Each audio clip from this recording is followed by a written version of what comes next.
SufiansCorner.com.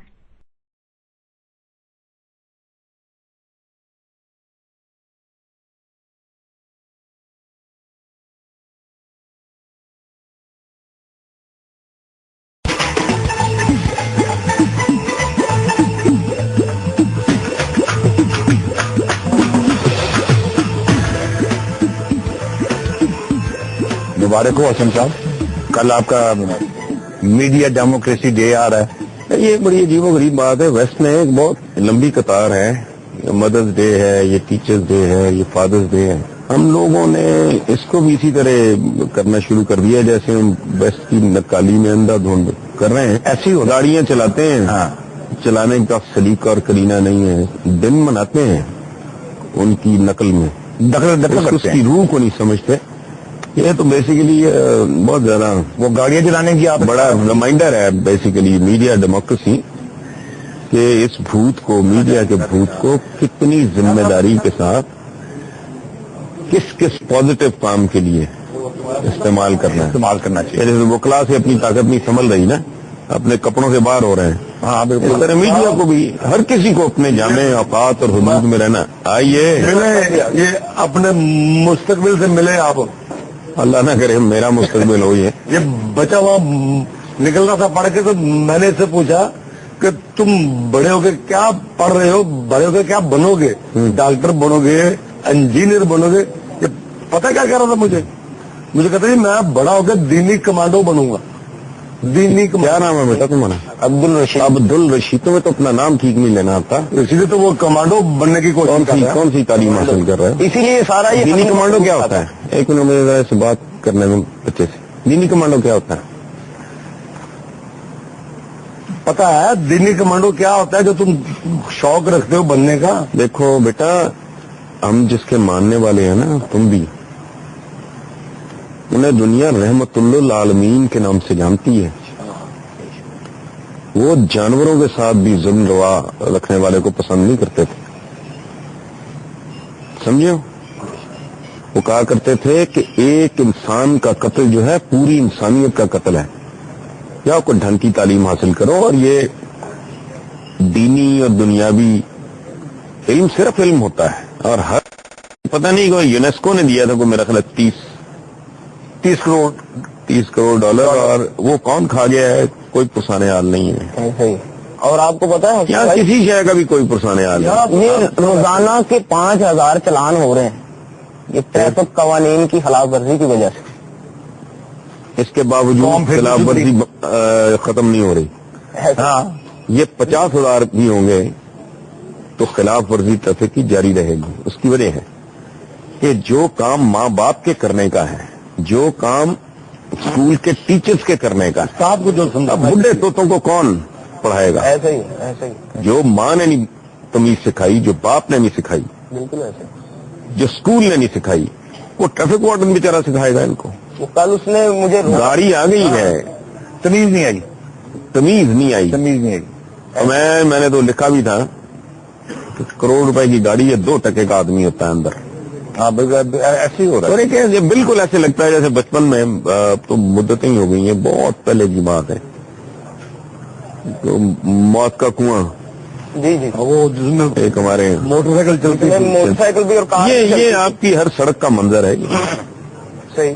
اچھا عجیب، میں آپ کو بتاؤں بنیادی جس میں تھوڑی سی بھی غیرت ہوگی، تمیز ہوگی، کوئی انسانی زندگی کا کوئی احترام ہوگا، وہ آدمی اگر چھوٹی گاڑی پہ ہو تو اس لیے احتیاط کرے گا کہ میری گاڑی چھوٹی ہے، میں کسی بڑی سے نہ ٹکرا جاؤں. اگر بڑی گاڑی پہ ہوگا تو اس لیے احتیاط کرے گا کہ میں بڑی گاڑی میں ہوں، میں کسی چھوٹی سے نہ ٹکرا جاؤں.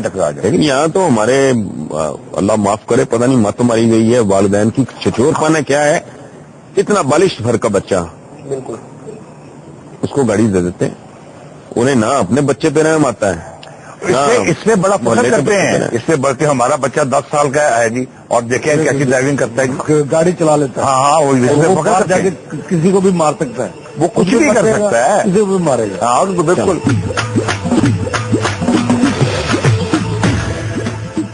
اب یہاں آپ کے پاس تو بڑے بڑے دانشور آتے ہیں، عوام کا بھی بات سن لیں. آپ بات تو کریں کمیل کیوں مان ہے کہ حکومت نے کچھ چیزوں کے نرخ نامے لکھے ہوئے ہیں، اس میں حکومت کی قیمت کچھ ہے اور دینے والا اس سے دگنی قیمت لے رہا ہے. مثلا بیف ہے، بڑا گوشت، وہ 110 روپے کا حکومتی ریٹ ہے، وہ دے رہا ہے 190.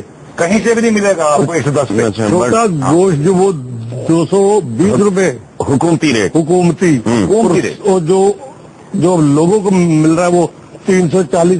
میں آپ کو ایک بات بتاؤں، جب حکومت ہوگی اس ملک میں تو حکومتی ریٹ بھی ہو جائیں گے. حسن صاحب یہ حسن صاحب اس کی گہرائی میں نہ حکومت ہے نہ حکومتی ریٹس ہیں. نہیں، وہ صحیح بات ہے. یہاں تو جس کی لاٹھی اس کی بہن ہے. دوسرا اس سسٹم کو سب کو برباد کیا ہے ضلعی ناظموں نے. جب سے ان کے پاس آیا ہے، جب کے بعد کوئی ریٹ نہیں رہا. ان کی دکان ہے نا، یہ جس مرضی ریٹ پہ صبح سے چیزیں بیچنا شروع ہو جائیں، ان کو کوئی نہیں پوچھنے والا کہ ہاں جی اس کا ریٹ یہ اس سے پہلے کبھی ہوتا تھا. ابراہیم صاحب، آپ کا مطلب ہے جو مجسٹریٹ والا سسٹم تھا وہ ٹھیک تھا؟ جناب اس میں بہت فرق تھا. آپ صحیح کہہ رہے ہیں. یہ جو ناظم ہے ان سے تو اپنے میں سچی بات ہے، میں تو اس طرح کی شاپنگ کبھی کرتا نہیں، لیکن مجھے ایک بات کا اندازہ ہے کہ ابرار صاحب جو بات کر رہے ہیں اس میں وزن بڑا ہے. واقعی صحیح. کہ اس سے پہلے یہ عالم نہیں تھا. السلام علیکم. اب تو لوارس کا معاملہ لگتا ہے نا. یہ سب کیسے حضور خیریت ٹھیک ہے، بہت مہربانی. حنیف جلندری صاحب وفاق المدارس کے سربراہ ہمارے دوست ہیں. چلتا ہوں پھر. Okay, God bless you. اللہ حنیف جلندری صاحب، آپ کا بڑا نام سنا ہوا ہے جی. مہربانی. واٹ از اے مدرسہ؟ جہاں درس کیا جاتا ہے. It's a school.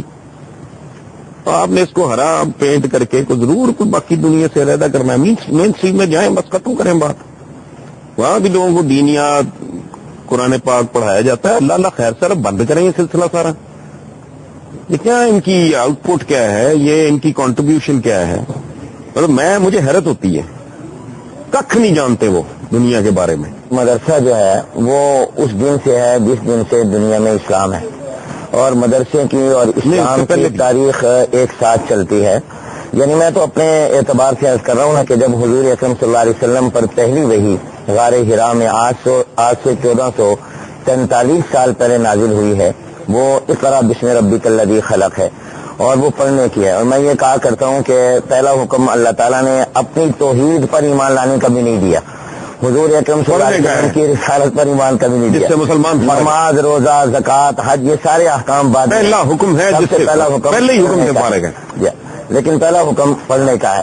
اور ظاہر ہے کہ جب پڑھیں گے آپ تو جس جگہ آپ پڑھیں گے تو اس درسگاہ کا کوئی نام ہوگا. تو اسلام کی تاریخ میں اگر آپ بغداد دیکھیں، یہ وجاد صاحب یہ بھی ہمارے بہت پیارے دوست ہیں، میں ان کو عالم سمجھتا ہوں. ماشاء اللہ، ویلکم.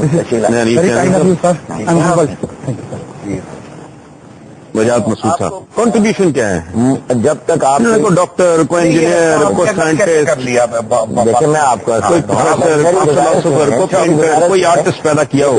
راستہ ہم جب تک ایک تاریخی پس منظر میں نہیں جائیں گے اس وقت تک ہم اس بات کو نہیں سمجھ پائیں گے اور نہ بتا پائیں گے قوم کو کہ مدرسہ آیا الگ ہوا یا مدرسے کی بجائے کوئی اور چیز الگ. یہ آپ کے علم میں ہے کہ آپ اس بر صغیر کی اگر آپ تاریخ کو دیکھیں تو یہاں کئی سو سال تک مغل مسلمان حکمرانوں نے حکومت کی، اور اس وقت آپ کے اس متحدہ ہندوستان میں پاکستان بننے سے بھی پہلے زبان کون سی میری یہ گزارش مغل حکمرانوں کی، یہ بتا دیں. فارسی زبان تھی. فارسی اس زمانے میں فارسی تھی. اچھا ٹھیک ہے. نہیں، خود وہ فارسی اپنے گھروں میں وہ ترکی زبان بولتے تھے، درباری زبان جو تھی وہ درباری، اور اسی میں تعلیم دی جاتی تھی.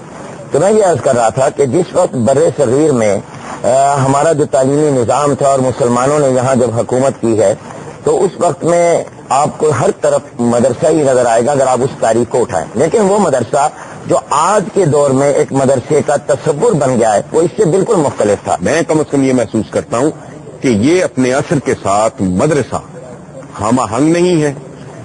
علوم کو دینی اور دنیاوی میں تقسیم کرنا یہ میرا خیال ہے اتنی بھیانک غلطی ہے.